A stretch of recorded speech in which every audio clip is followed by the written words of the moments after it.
आज मी तुम्हाला एक असा प्रश्न विचारणार आहे, ज्याचं उत्तर कदाचित तुमचं संपूर्ण आयुष्य बदलू शकतं. कधी तुमच्या लक्षात आलं आहे का, की काही लोक ज्या गोष्टीची मनापासून इच्छा करतात, त्या हळूहळू त्यांच्या आयुष्यात खरंच घडायला लागतात. आणि दुसरीकडे काही लोक दिवस-रात्र मेहनत करतात, स्वप्न पाहतात, प्रार्थना करतात, तरी त्यांचं आयुष्य मात्र वर्षानुवर्ष तिथेच अडकलेलं राहतं. मग नेमकं असं का होतं? हा फक्त नशिबाचा खेळ आहे, की खरंच या जगात अशी एखादी अदृश्य शक्ती आहे जी आपल्या विचारांना वास्तवात बदलते?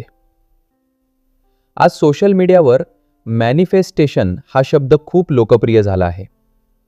कोणी म्हणतं फक्त पॉझिटिव्ह विचार करा, कोणी म्हणतं विजन बोर्ड बनवा, तर कोणी म्हणतं युनिव्हर्सकडे मागा आणि सगळं तुमच्याकडे येईल.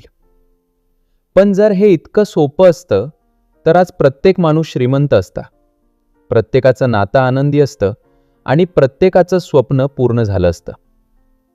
पण वास्तव तसं नाही. कारण बहुतेक लोक मॅनिफेस्टेशन शिकत नाहीत.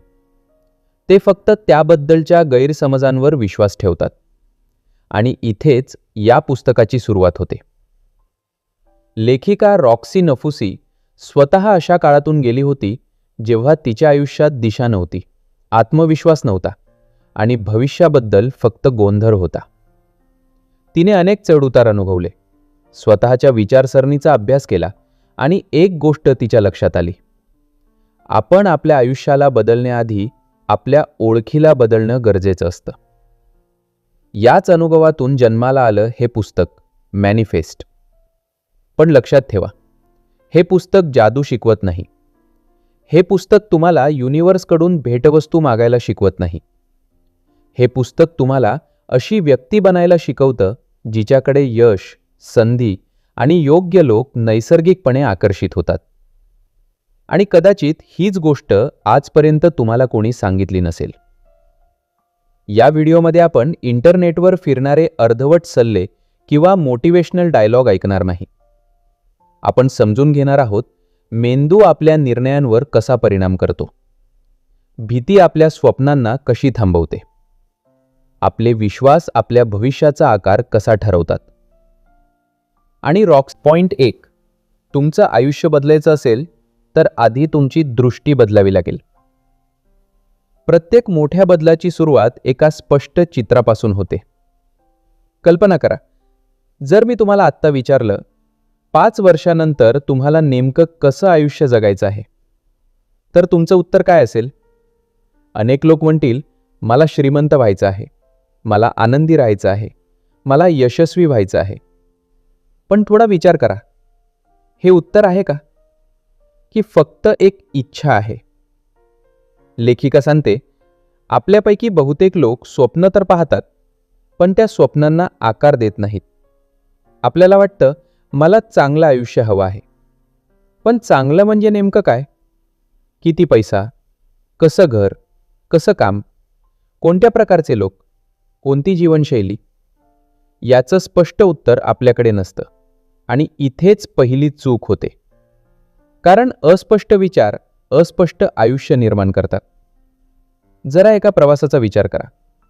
तुम्ही रेल्वे स्टेशनवर जाता, तिकीट खिडकीवर उभे राहता आणि फक्त एवढंच म्हणता, मला कुठेतरी जायचं आहे. तिकीट देणारा माणूस तुम्हाला काय विचारेल? नेमकं कुठे? कारण ठिकाणच माहीत नसेल तर तिकीट कसं मिळणार? आयुष्यही अगदी असंच काम करतं. जर तुम्हालाच माहिती नसेल की तुम्हाला कुठे पोहोचायचं आहे, तर तुमचे निर्णय, तुमच्या सवयी आणि तुमचे प्रयत्न कोणत्या दिशेने जाणार? म्हणून लेखिका सांगते, तुमच्या आयुष्याची दिशा तुमच्या परिस्थितीने ठरत नाही, ती तुमच्या स्पष्ट दृष्टीने ठरते. यासाठी ती एक अतिशय महत्त्वाची गोष्ट सांगते. आपला मेंदू नेहमी आपण ज्या गोष्टींवर लक्ष केंद्रित करतो त्याच गोष्टी शोधत असतो. समजा तुम्ही नवीन पांढरी कार घेण्याचा विचार करत आहात. अचानक तुम्हाला रस्त्यावर तशाच गाड्या जास्त दिसायला लागतात. त्या गाड्या काल नव्हत्या का? होत्या, पण तुमचं लक्ष त्यांच्याकडे नव्हतं. आता तुमच्या मनाने त्यांना महत्त्व दिलं म्हणून त्या दिसू लागल्या. आयुष्यातील संधींसोबतही हेच घडतं. जेव्हा तुमच्याकडे स्पष्ट ध्येय असतं तेव्हा तुमचा मेंदू त्या ध्येयाशी संबंधित लोक, संधी, कल्पना आणि निर्णय ओळखायला सुरुवात करतो. पण ध्येयच धूसर असेल तर संधी समोर उभ्या राहूनही दिसत नाहीत. इथे अनेक लोक मॅनिफेस्टेशनचा अर्थ चुकीचा समजतात. त्यांना वाटतं, डोळे बंद करा, मनात इच्छा करा आणि बाकीचं विश्व करेल. पण लेखिका स्पष्ट सांगते, फक्त इच्छा करून आयुष्य बदलत नाही. सुरुवात होते स्वतःला पूर्ण प्रामाणिकपणे विचारण्यापासून. मला नेमकं कोण बनायचं आहे? कारण तुम्ही काय मिळवणार आहात यापेक्षा जास्त महत्त्वाचं आहे तुम्ही कोण बनणार आहात. याच ठिकाणी मॅनिफेस्टेशन हा शब्द जादूपासून वास्तवात येतो. कारण जेव्हा तुमच्याकडे स्पष्ट दृष्टी असते तेव्हा तुमचे निर्णय बदलतात. निर्णय बदलले तर सवयी बदलतात. सवयी बदलल्या तर कृती बदलते. आणि कृती बदलली तर हळूहळू संपूर्ण आयुष्य बदलायला सुरुवात होते. म्हणून आजचा पहिला धडा अगदी लक्षात ठेवा. अस्पष्ट इच्छा कधीच मोठं आयुष्य घडवत नाही. स्पष्ट ध्येय, स्पष्ट ओळख आणि स्पष्ट दिशा याच प्रत्येक परिवर्तनाच्या पहिल्या पायऱ्या असतात. पण स्पष्ट ध्येय असलं तरी अनेक लोक आयुष्यभर त्यापर्यंत पोहोचत नाहीत. का? कारण त्यांना स्वतःच्या क्षमतेवरच विश्वास नसतो. आणि हीच पुढच्या भागातील सर्वात मोठी अडचण आहे. पॉइंट 2. स्वतःवर विश्वास नसेल तर जगातील कोणतीही शक्ती तुम्हाला पुढे नेऊ शकत नाही. तुमच्या मनाचा सर्वात खोल भाग ज्या गोष्टीला सत्य मानतो, तुमचं आयुष्य हळूहळू त्याच दिशेनं घडतं. एक प्रश्न स्वतःला विचारा. तुम्ही कधी स्वतःला असं म्हणताना पकडलं आहे का, मला खूप मोठं काहीतरी करायचं आहे, पण पुढच्याच क्षणी मनातून दुसरा आवाज येतो, ते माझ्यासारख्या माणसाकडून होणार नाही, मी पुरेसा हुशार नाही, माझ्याकडे पैसे नाहीत, माझं नशीब चांगलं नाही.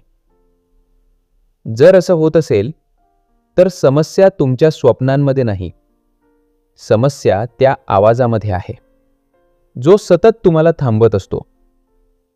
लेखिका सांगते, आपल्या आयुष्याला बाहेरचं जग जितकं नियंत्रित करत नाही त्यापेक्षा जास्त आपल्या मनातील खोलवर रुजलेले विश्वास नियंत्रित करतात. कारण प्रत्येक माणसाच्या मनात 2 संवाद चालू असतात. एक जो जगाला ऐकू येतो आणि दुसरा जो फक्त स्वतःलाच ऐकू येतो. पहिला आवाज म्हणतो, मला यशस्वी व्हायचं आहे. पण दुसरा आवाज हळूच सांगतो, तू त्यासाठी योग्य नाहीस. आणि शेवटी जिंकतो तो दुसरा आवाज. याच कारणामुळे अनेक लोक आयुष्यभर मेहनत करतात, पण प्रत्येक मोठ्या संधीसमोर स्वतःच मागे हटतात.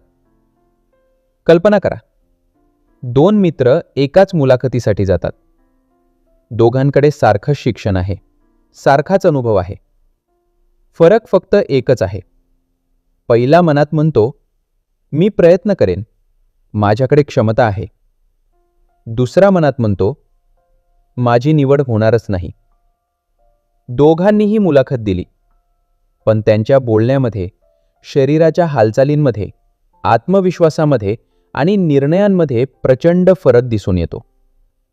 कारण माणूस फक्त शब्दांनी बोलत नाही, तो आपल्या विश्वासातून बोलत असतो. लेखिका सांगते, तुमच्या आयुष्यातील सर्वात मोठा शत्रू बाहेर नसतो, तो अनेकदा तुमच्या स्वतःबद्दलच्या चुकीच्या समजुती असतात. आणि या समजुती एका दिवसात तयार झालेल्या नसतात. लहानपणी ऐकलेले शब्द, झालेली टीका, 1-2 अपयश, लोकांनी केलेली तुलना, यातून मनात नकळत एक कथा तयार होते. मी सामान्य आहे, मोठं यश माझ्यासाठी नाही, मी नेहमी अपयशी ठरतो. आणि सर्वात धोकादायक गोष्ट म्हणजे काही काळानंतर आपण या गोष्टींना सत्य मानायला लागतो. म्हणून लेखिका सांगते, तुम्ही तुमचं आयुष्य बदलण्यापूर्वी स्वतःबद्दलची कथा बदलली पाहिजे. कारण जोपर्यंत मन म्हणतं मी करू शकत नाही, तोपर्यंत शरीर पूर्ण ताकदीने प्रयत्नही करत नाही. याच कारणामुळे मॅनिफेस्टेशनची दुसरी पायरी आहे स्वतःवर विश्वास निर्माण करणं. अंधविश्वास नाही, तर स्वतःला दररोज अशा पद्धतीने घडवणं की तुमचं मन हळूहळू नवीन गोष्ट स्वीकारू लागेल. आज कदाचित तुम्ही जिथे आहात ते तुमच्या भूतकाळातील विश्वासांचं परिणाम असू शकतं. पण उद्या तुम्ही कुठे असाल ते आज तुम्ही स्वतःबद्दल कोणती नवी कथा लिहिता यावर ठरणार आहे. म्हणून हा एक विचार कायम लक्षात ठेवा. ज्या क्षणी तुम्ही स्वतःवर विश्वास ठेवायला सुरुवात करता त्याच क्षणी तुमच्या आयुष्याची दिशा बदलायला सुरुवात होते.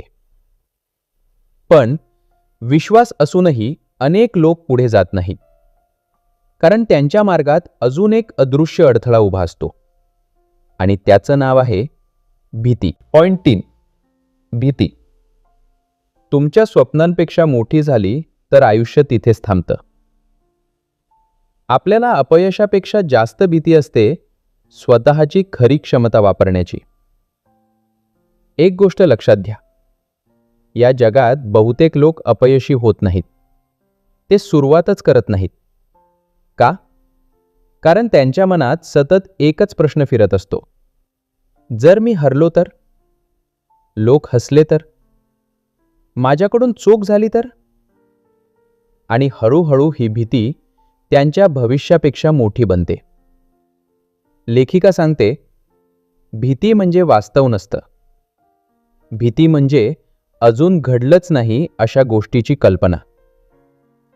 आपण स्वतःच मनात एक वाईट चित्र तयार करतो आणि मग त्यालाच सत्य समजून निर्णय घेतो. समजा एका मुलाला स्वतःचा व्यवसाय सुरू करायचा आहे. त्याच्याकडे कल्पना आहे, कौशल्य आहे, थोडी बचतही आहे. पण तो 1 वर्ष विचार करतो, मग दुसरं वर्ष तो नवीन कोर्स करतो, व्हिडिओ पाहतो, योजना लिहितो, पण व्यवसाय सुरू करत नाही. कारण त्याला व्यवसायाची भीती नसते, त्याला अपयशाची भीती असते. आणि हीच भीती त्याला त्याच्या जागेवर रोखून ठेवते. लेखिका सांगते, भीतीचं सर्वात मोठं नुकसान म्हणजे ती तुमचं स्वप्न चोरत नाही, ती तुमची कृती थांबवते. आणि कृती थांबली की आयुष्यही थांबतं. याच कारणामुळे अनेक लोक म्हणतात, माझं नशीब साथ देत नाही. पण खरं पाहिलं तर नशीब नाही, त्यांची भीती त्यांना पुढे जाऊ देत नसते. एक छोटा विचार करा.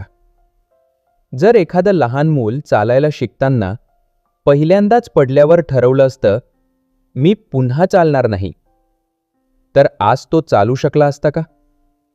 नक्कीच नाही. पण मोठे झाल्यावर आपण हेच करतो.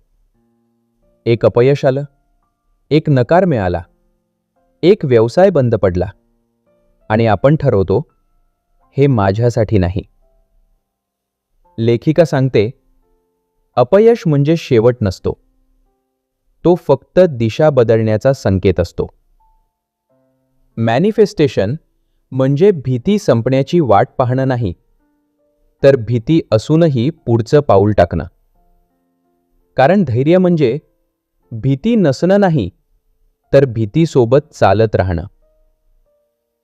आज स्वतःला एक प्रश्न विचारा. तुमच्या आयुष्यात अशी कोणती गोष्ट आहे जी तुम्हाला मनापासून करायची आहे, पण फक्त भीतीमुळे तुम्ही ती पुढे ढकलत आहात?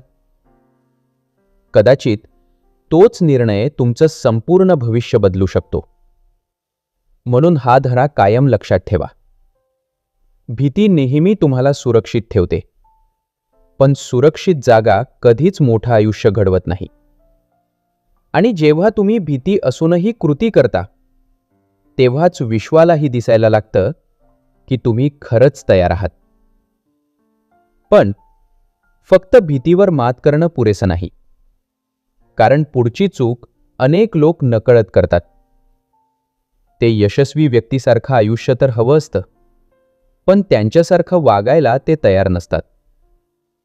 आणि इथून सुरू होतो पुढचा सर्वात शक्तिशाली धडा. पॉइंट 4, ज्या व्यक्तीसारखं आयुष्य हवं आहे तसं जगायला आजपासून सुरुवात करा. तुमच्या भविष्यातील आयुष्य बदलण्याचा सर्वात वेगवान मार्ग म्हणजे आजच्या कृती बदलणं. इथेच बहुतेक लोक एक मोठी चूक करतात. ते म्हणतात, जेव्हा माझ्याकडे पैसा येईल तेव्हा मी आत्मविश्वासाने वागेन. जेव्हा मला यश मिळेल तेव्हा मी स्वतःवर विश्वास ठेवेन. जेव्हा योग्य वेळ येईल तेव्हा सुरुवात करेन. पण लेखिका सांगते, आयुष्य असं काम करत नाही. यश आधी मिळत नाही. आधी त्या यशासाठी योग्य व्यक्ती बनावं लागतं. एक साधा प्रश्न स्वतःला विचारा. जर उद्या सकाळी उठल्यावर तुम्ही तुमच्या स्वप्नातील व्यक्ती झाला असाल तर आजसारखेच निर्णय घ्याल का? नाही.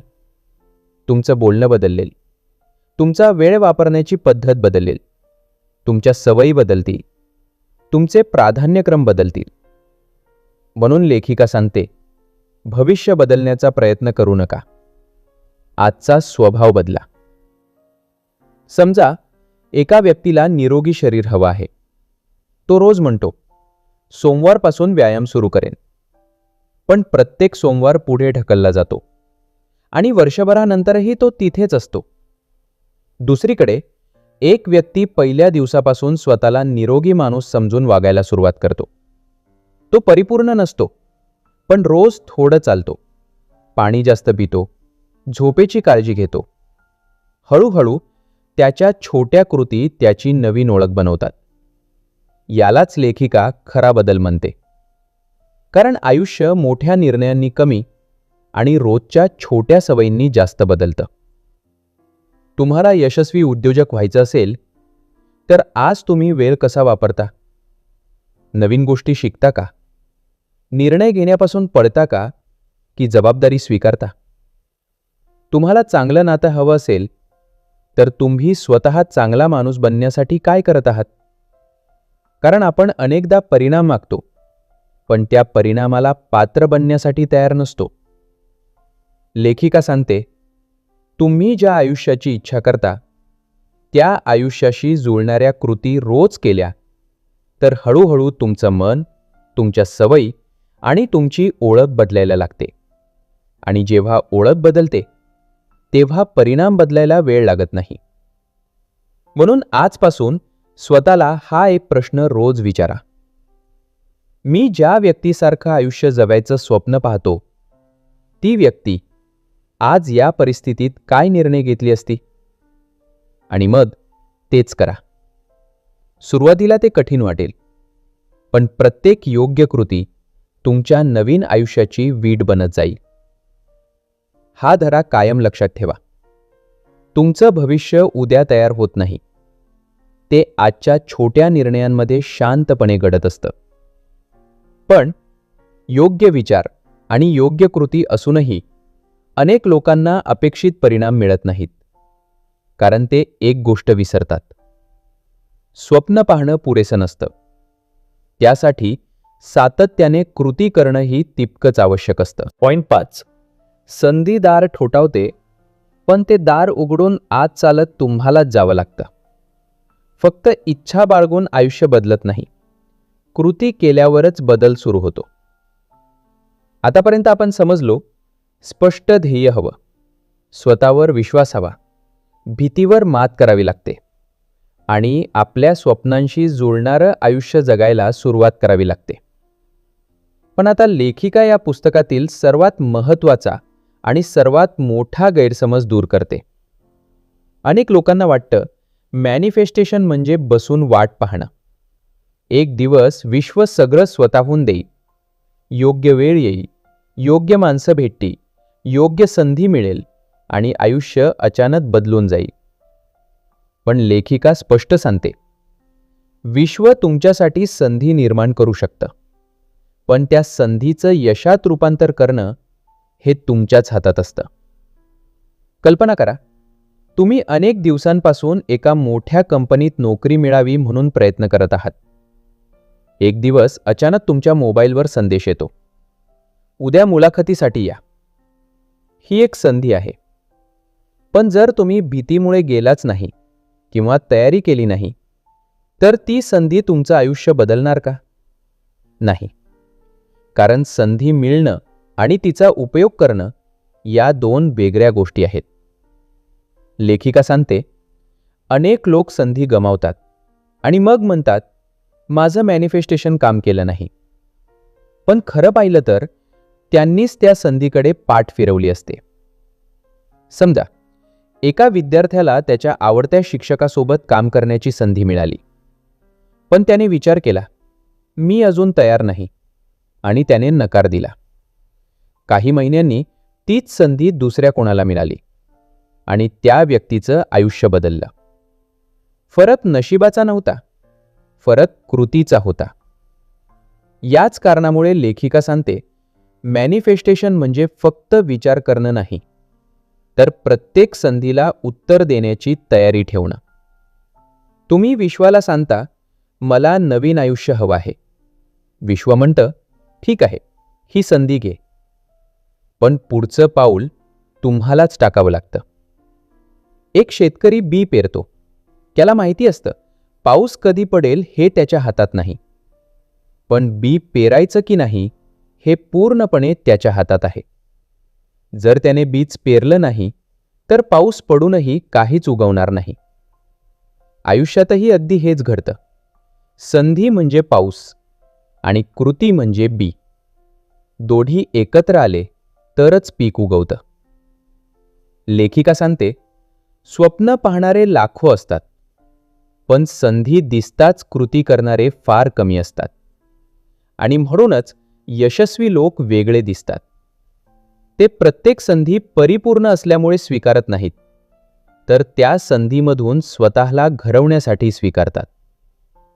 म्हणून आज स्वतःला एक प्रश्न विचारा, तुमच्या आयुष्यात अशी कोणती संधी आली होती जी तुम्ही भीती, आळस किंवा स्वतःवरच्या अविश्वासामुळे गमावली? आणि जर उद्या पुन्हा अशीच संधी आली तर यावेळी तुम्ही वेगळा निर्णय घ्याल का? हा धडा कायम लक्षात ठेवा. विश्व दिशा दाखवू शकतं, दार उघडू शकतं, पण त्या दारातून चालत जाण्याची हिंमत आणि कृती तुमचीच असावी लागते. पण इथे अजून एक शेवटचं रहस्य उरतं. काही लोक योग्य कृतीही करतात, तरीही परिणाम उशिरा मिळतात. अशावेळी ते अधीर होतात, शंका घ्यायला लागतात आणि नेमकं तिथेच ते स्वतःचं मॅनिफेस्टेशन थांबवतात. हे का घडतं? याचं उत्तर आहे या पुस्तकाचा शेवटचा आणि सर्वात शक्तिशाली धडा. पॉइंट 6. परिणामाला घट्ट पकडून बसू नका. विश्वास ठेवा, प्रयत्न करत राहा आणि योग्य वेळ येऊ द्या. ज्यावर तुमचा ताबा नाही त्याला धरून बसलात तर मन थकून जातं. ज्यावर ताबा आहे त्यावर लक्ष दिलं तर आयुष्य बदलायला सुरुवात होते. आता आपण या पुस्तकाच्या शेवटच्या आणि सर्वात महत्त्वाच्या धड्याकडे आलो आहोत. हा तो धडा आहे जो समजला तर मॅनिफेस्टेशन हा शब्द कायमचा बदलून जाईल. अनेक लोक सगळं योग्य करतात, ध्येय ठरवतात, स्वतःवर विश्वास ठेवायला शिकतात, भीतीवर मात करतात, कृतीही करतात. पण काही दिवसांनी एकच प्रश्न त्यांच्या मनात सुरू होतो, अजून काहीच का बदललं नाही? माझ्यासोबतच असं का होतं? मी इतका प्रयत्न करतोय तरी परिणाम कुठे आहे? आणि इथूनच शंका सुरू होते. लेखिका सांगते, अनेक लोक अपयशामुळे हरत नाहीत, ते अधीरपणामुळे हरतात. कारण ते रोज परिणाम मोजत बसतात आणि जेव्हा लगेच काही दिसत नाही तेव्हा ते प्रयत्नच थांबवतात. यासाठी लेखिका एक सुंदर विचार मांडते. कल्पना करा, तुम्ही आज एक आंब्याचं रोप लावलं. दुसऱ्या दिवशी जाऊन माती उकरून पाहिलं, मुळं वाढली का? तिसऱ्या दिवशी पुन्हा उकरलं, फळं आली का? असं करत राहिलात तर ते रोप कधी मोठं होईल का? नाही. कारण वाढ होण्यासाठी विश्वास, सातत्य आणि वेळ लागतो. आपलं आयुष्यही असंच असतं. प्रत्येक चांगल्या सवयीचा, प्रत्येक योग्य निर्णयाचा, प्रत्येक छोट्या प्रयत्नाचा परिणाम लगेच दिसत नाही. पण म्हणून तो होत नाही असंही नाही. लेखिका सांगते, तुमचं काम आहे रोज योग्य कृती करणं, स्वतःला घडवत राहणं, संधी आली की धाडसाने पुढे जाणं. बाकीचं योग्य वेळेनुसार घडू द्या. कारण प्रत्येक गोष्टीला स्वतःचा एक वेग असतो. एक बियाणं एका रात्रीत झाड होत नाही. एक मूल एका दिवसात मोठं होत नाही. आणि मोठी स्वप्नही एका आठवड्यात पूर्ण होत नाहीत. म्हणून सतत परिणामाची चिंता करणं ही स्वतःच्या मनावर अन्याय करण्यासारखं आहे. याच ठिकाणी लेखिका कृतज्ञतेबद्दलही बोलते. कारण जो माणूस फक्त जे नाही त्याचाच विचार करत राहतो, त्याला जे आधीपासून आहे त्याची किंमत कधीच समजत नाही. पण जो प्रत्येक छोट्या प्रगतीबद्दल कृतज्ञ असतो, त्याचं मन शांत राहतं. आणि शांत मन चांगले निर्णय घेतं. म्हणून आजपासून स्वतःला एक नवीन सवय लावा. रात्री झोपण्यापूर्वी स्वतःला विचारा, आज मी माझ्या स्वप्नाच्या दिशेने एक तरी पाऊल टाकलं का? जर उत्तर हो असेल तर त्या दिवसाला यशस्वी समजा. कारण मोठं यश अशाच छोट्या दिवसांमधून तयार होतं. आणि शेवटी लेखिका एक अतिशय शक्तिशाली संदेश देते. मॅनिफेस्टेशन म्हणजे विश्वाला बदलण्याचा प्रयत्न नाही, तर स्वतःला इतकं बदलणं की योग्य संधी, योग्य लोक आणि योग्य आयुष्य तुमच्याशी जोडायला लागेल. म्हणून या पुस्तकातील 6 धडे एका वाक्यात लक्षात ठेवा. स्पष्ट ध्येय ठेवा. स्वतःवर विश्वास ठेवा. भीतीवर मात करा. तुमच्या स्वप्नाशी जोडणारं आयुष्य आजपासून जगायला सुरुवात करा. संधी आली की कृती करा. आणि मग परिणामावर नियंत्रण ठेवण्याचा प्रयत्न न करता विश्वासाने पुढे चालत राहा. कारण जेव्हा तुमचे विचार, तुमचे विश्वास, तुमच्या सवयी आणि तुमच्या कृती एकाच दिशेने चालू लागतात, तेव्हा बदल अटळ होतो. आणि कदाचित आजचा हा व्हिडिओ संपताना तुमच्या आयुष्यात अजून काही बदललेलं नसेल. पण जर तुमची विचार करण्याची पद्धत बदलली असेल तर विश्वास ठेवा, तुमच्या आयुष्याचा सर्वात मोठा बदल आधीच सुरू झाला आहे. आयुष्यात घडणारा प्रत्येक मोठा बदल तो बाहेरून सुरू होत नाही, तो आपल्या विचारांपासून सुरू होतो. आज या पुस्तकातून आपण शिकलो की मॅनिफेस्टेशन म्हणजे फक्त इच्छा करणं नाही, ते म्हणजे स्पष्ट ध्येय ठरवणं, स्वतःवर विश्वास ठेवणं, भीतीवर विजय मिळवणं, आपल्या स्वप्नाशी जुळणाऱ्या कृती करणं, प्रत्येक संधीचं धैर्याने स्वागत करणं आणि योग्य वेळेवर विश्वास ठेवणं. लक्षात ठेवा, तुम्ही आज जे आयुष्य जगत आहात ते कालच्या विचारांचं प्रतिबिंब आहे. आणि तुम्ही आज जे विचार आणि कृती निवडणार आहात तेच उद्याचं आयुष्य घडवणार आहेत. म्हणून स्वप्न फक्त पाहू नका, स्वप्न पूर्ण करणारी व्यक्ती बनायला सुरुवात करा. कदाचित तुमच्या आयुष्याला बदलण्यासाठी एखाद्या चमत्काराची गरज नाही, फक्त आज घेतलेल्या एका योग्य निर्णयाची गरज आहे. जर आजच्या या पुस्तकातून तुम्हाला एक जरी नवीन विचार मिळाला असेल तर हा व्हिडिओ इथेच थांबवू नका. तो त्या व्यक्तीपर्यंत नक्की पोचवा ज्याला आज स्वतःवर पुन्हा विश्वास ठेवण्याची गरज आहे. आणि अशाच आयुष्य बदलणाऱ्या पुस्तकांच्या सखोल मराठी सारांशासाठी चॅनलला सबस्क्राईब करा, व्हिडिओला लाईक करा आणि तुमचा सर्वात मोठा शिकलेला धडा कमेंटमध्ये नक्की लिहा. आपण पुन्हा भेटू आणखी एका अशा पुस्तकासोबत जे कदाचित तुमचा विचार बदलून तुमचं संपूर्ण आयुष्य बदलू शकतं. तोपर्यंत स्वतःवर विश्वास ठेवा, मोठी स्वप्न पहा आणि त्यासाठी आजपासून कृती करायला सुरुवात करा. धन्यवाद.